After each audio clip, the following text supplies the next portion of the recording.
The Scholastic Ball Report is sponsored by UK Sports Medicine and by Crown Trophy, Double Dogs, Mingy Beef Jerky, Prep Spin, P-Rats, Rafferty's, Roberts Insurance, Sutherland Chevrolet, and by Whitaker Bank.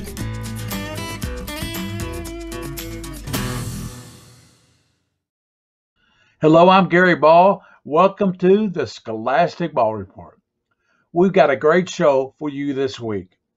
We have a feature from WKYT from around the state of Kentucky. The Crown Trophy Scholar Athlete of the Week is Cassidy Rowe, Shelby Valley High School UK commit. She's an outstanding athlete and academic kid. Roberts Insurance Team of the Week, Madison Central Boys Basketball. They're ranked in the preseason top 10.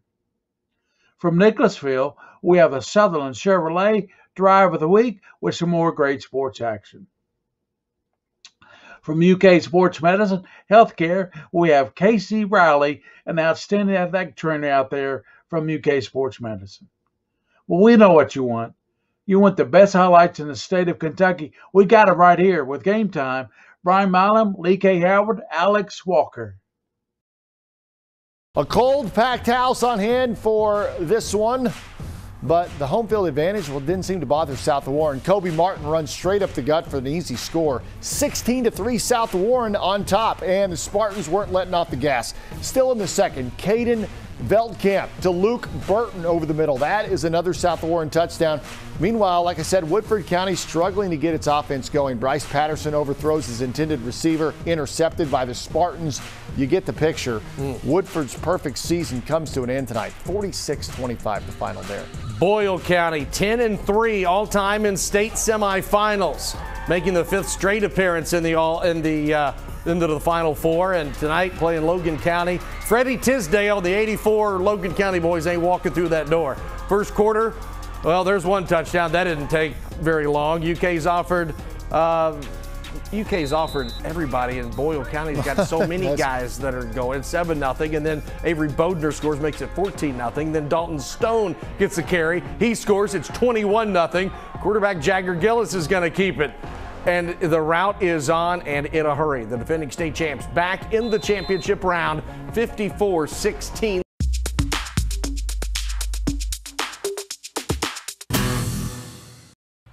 I'm very excited and thankful to announce that I'll be playing basketball at the University of Kentucky.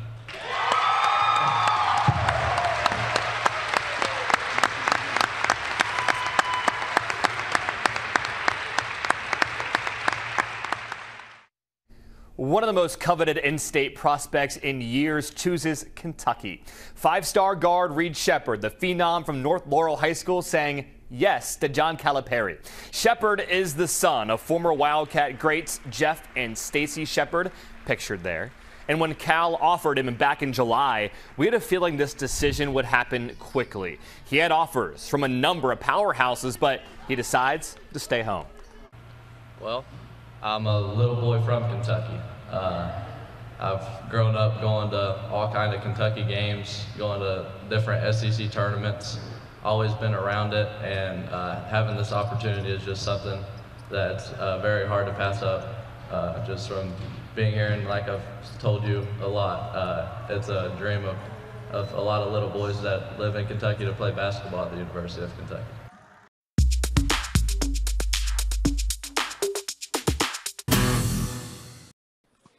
All right. Well, thank you all for taking the time out to come on to the show. And Cassidy, congratulations on committing to the University of Kentucky, and we're super proud. Of course, we all knew it was coming. You've been wanting to sign with UK, I think, since day one, hasn't she, Coach?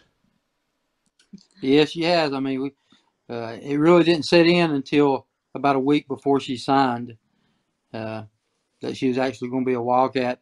But she's pretty excited, and so are we. Absolutely. Cassidy, what's your feelings going into this new season?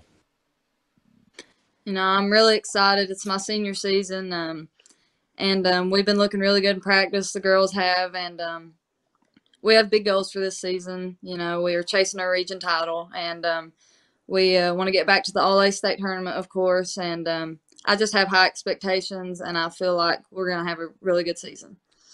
Cassidy, you know, you've had kind of the spotlight on you, you know, ever since what, 6th grade, 7th grade, you know, when we very first started hearing about you, and you know, just this phenomenal athlete coming out of Eastern Kentucky, everybody talking about you, and then of course you putting on, you know, show night after night after night on the court. And but what's really impressive is two things. Number one is you in the classroom. Everybody talks about how smart you are.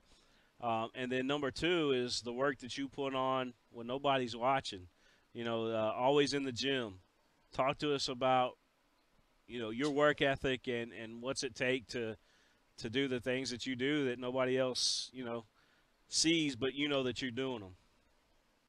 Yeah, you know, a lot of people want to play college basketball and they want to play at the next level, but they don't actually see like the hours you have to put in to do that. Like people might look at me and say, "Oh, I want to do that," but what they're not seeing is every single day getting in the gym and me just spending hours getting shots up and conditioning and all the stuff you have to do to play at the next level. And but it's not work for me. I love going to the gym. I always have.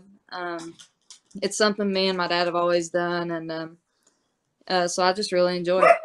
I know, Coach, you were talking about your dad had always, you know, dreamed about, you know, somebody in your family signing with UK one day. And for that to happen, Coach, talk to us about that. Yep, my dad, you know, he coached me and my brother when we were little, and he had always had aspirations of having a family member sign with UK because he's always been a UK fan. My sister played, and you know, we weren't just on that level. You know, we were good players, but we were good high school players. And you know, he is currently battling dementia, and for him to be able to show up and watch my daughter sign because he was actually having a good day, it was just a blessing to all of us. He was all smiles when, you know, everything was over, and the next day he told me that he's glad he got to live to see it happen. Cassidy, you know, getting back to you, I know everybody's super pumped about you coming to UK. What's the senior tour going to look like for you? And you know, what's it mean being a senior and, you know, the younger kids looking up to you as they always have, but, you know, looking up to you especially this year, your senior campaign? Oh, I'm really excited for this season. Like he was saying, we have a tough schedule, but you know that gets us ready for postseason play. And I love having a tough schedule. Even if we take a few losses, it gets us ready for the games that are going to matter in the postseason. And as far as the younger girls, I mean, we have a lot of good younger girls on the team. I mean, we have Kylie Alvin, Sadie Johnson. They're going to help us this year. They're going to get minutes. And it's really just a blessing for them to be looking up to me. It's an honor to me. Cassidy, one quick thing, you know, you are our Scholar Athlete of the Week, our Crown Trophy Scholar Athlete of the Week, so there will be a plaque that we'll get out to you that'll have your name on it, and, you know, congratulations on that. Before we go, though, the importance of doing well in the classroom, not only on the court, but doing well in the classroom, Cassidy. Can you talk to us about that? Yeah, I'm in the early college program. It's a program we have in Pike County where some students get chosen to go up to our community college and take classes over there. So we will graduate with an associate's degree. And it's a program that my friend did, and I really wanted to do too. So I applied thinking that I didn't really know if I would make it, but I did. And it's really gotten me a little glimpse of what college life is going to be like, what the classes are. And, you know, that's important to me too. My grades are important, and I'm glad I have a little bit of knowledge of college, like college classes and stuff before I actually go to UK. So, yeah, classes have always been really important to me. Absolutely. Well, guys, I appreciate your time. Like I said, congratulations on all the success, and let's go Thank get them you. Wildcats this year, right? Exactly. We sure appreciate you having us, and we'll be back anytime you want us. All right, Coach. Hopefully I'll see you soon.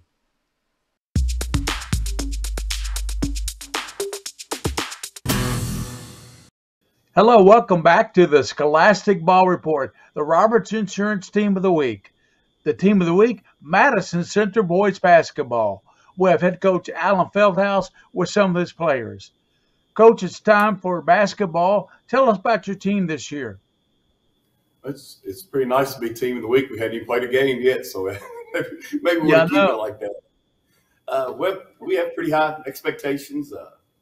11th region champions last year, and we returned quite a few people. Of course, we have a transfer in Robbie Todd that'll be joining us this year. So we're looking forward to it. We're kind of shorthanded right now. Our football team has had a really successful season, and I have 6 guys still out there in football, so we're kind of shorthanded right now. Tell us about your goals for the team this year, if you have any. Well, I just think it's going to be a slow process because we have so many kids that are just going to be coming into the gym maybe after the season starts, or if not after the season starts, maybe a couple of days before the season starts. So I'd say we'll probably go through some growing pains. These 4 guys, of course, have been practicing with us. I think we've had 23 or 24 practices already. But other than these 4, the rest of our varsity guys are out there on the football field. So December, we'll probably go through some growing pains like we did last year, but March is when it counts. So hopefully by then we'll be ready to continue. Well, introduce your players, Coach, and what position they play. Sure. To my right, we have Jalen Davis, junior, shooter, be, I guess, 3-year starter for us. Right next to me on my right, Robbie Todd. Of course, Robbie's dad just took the women's job at Eastern, so he joins us coming from Rowan County, so we're glad to have him. 6'7". It's not that often you get 6'7" transfers. We never get any transfers, so we're really glad to get Robbie. Will Harden here to my left, of course, played for us last year. An exceptional player. I think one of the best players definitely in the 11th region. Had a great year for us last year. And, of course, my 6'6" point guard, Trey Skaggs, who's also been this will be a 3-year starter for us, who's just a junior. Well, we'll start with Will Harden. Will, how you doing? I'm doing good. How are you? Good. Coach talked about you as one of the best players in the 11th region. What do you think that you'll do that will surprise some people this year? Hopefully we'll win some games, but that hopefully won't surprise anybody since we won the 11th region. But I think we'll be a pretty good shooting team, but still probably won't surprise very many people. Yeah. How about you, Trey Skaggs, 6'6" point guard? How do you like running the point out there from 6'6"? You can see over everybody, can't you? Yeah, I love having the vision, being able to get my teammates the ball whenever a lot of people that are shorter than me, they won't be able to see as many options as I can see and get their teammates the ball when they need it. Robbie Todd, you're Greg Todd's son, of course. He's a coach at Eastern. What do you think about moving around Rowan County? You were at Dunbar, now Madison Central, but you're 6'7". You can add a lot of things to the team, can't you?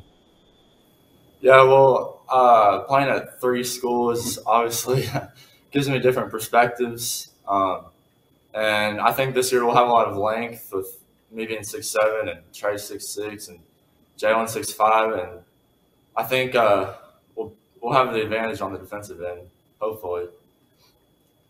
Jalen Davis, you're a shooter, so that's something you can hang your hat on. But what else do you think about your game gets unnoticed? I feel like I need to do better at actually driving more. I'm getting better at passing in practice. I'm trying to find my teammates a lot more. But I think shooting is mostly the most accurate thing in my game right now. Well, thank you, Coach Feldhouse, for being with us on the Scholastic Ball Report.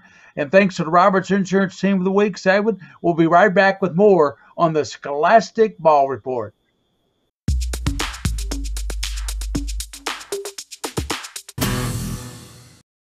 We go to LCA for the Sutherland Chevrolet Drive of the Week, and how about this? The flea flicker. Drew Nevis up top to Parker Cheney. The ball is tipped and into the hands of Cheney for the LCA touchdown. That made it 31-0 Eagles. Take another look at this. A flea flicker for a touchdown. That is your Sutherland Chevrolet Drive of the Week.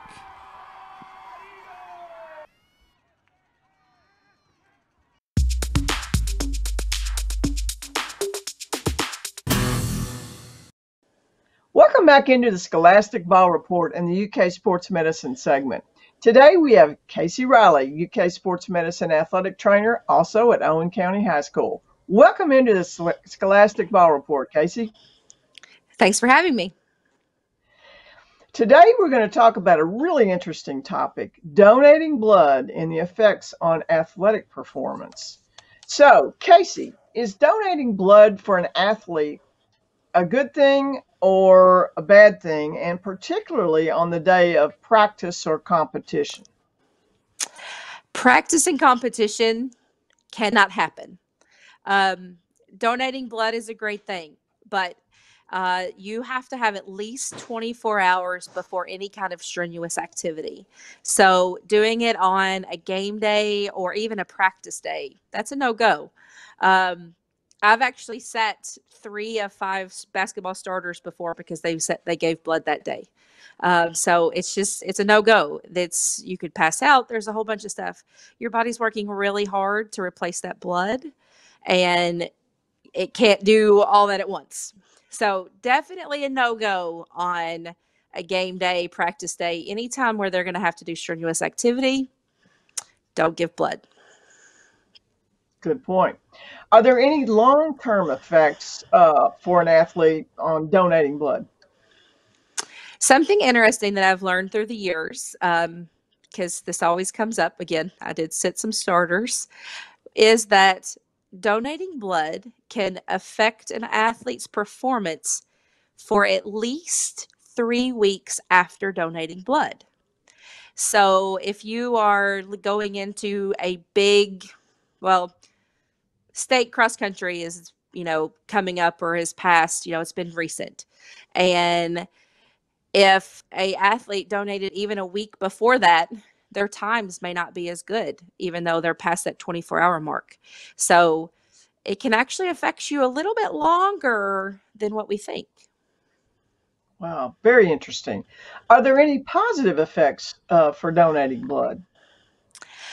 Donating blood makes you feel good. We always try to do things to help others. That's our goal in life, is to, make the world a little better place than what we left it in. So it's going to help you mentally and physically just feel more positive and better about yourself. It can also decrease your stress. You also, for some people, have never had any kind of general checkup. They check your blood pressure, your pulse, your temperature, your iron levels, your hemoglobin levels. And then if you do successfully donate blood, they check your blood for all kinds of stuff, your hepatitis and all that. So you might get a free screening out of it, which is also a great benefit. But overall, giving blood, doing something like that, when we do have people that really need that, just makes you feel good. As for physical effects, you are kind of recharging your blood, basically, which can make you feel better.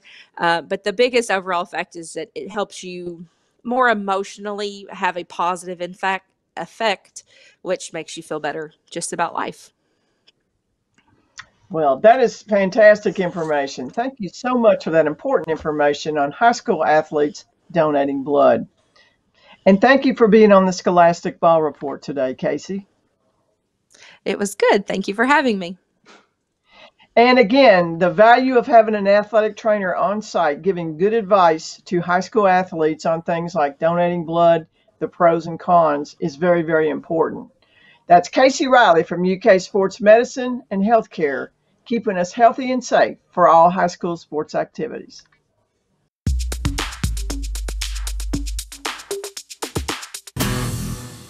When Mike Holcomb came to Madison Central this summer, people knew the 3-time state championship winning coach would win.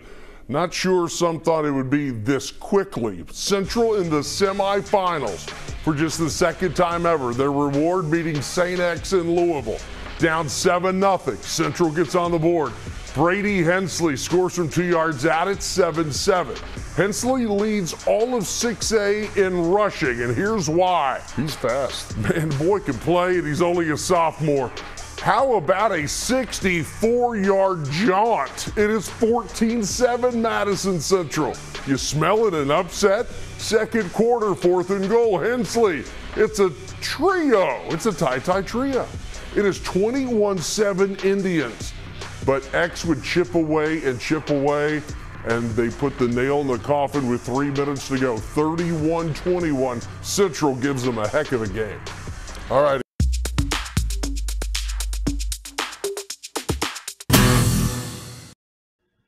Well, that's our show for this week. Join us next week for another exciting high school sports show, the 30 minutes, fastest 30 minutes in the state. As always, special thanks to our Scholastic Ball Report team. Prep Spins King of Stream, William Warfield. Joel Clace, our director. Bridget DeVries, our executive producer. And remember, for those you see and those you don't see, keep your eye on the Scholastic Ball Report. The Scholastic Ball Report was sponsored by UK Sports Medicine and by Crown Trophy, Double Dogs, Mingy Beef Jerky, Prep Spin, P-Rats, Rafferty's, Roberts Insurance, Sutherland Chevrolet, and by Whitaker Bank.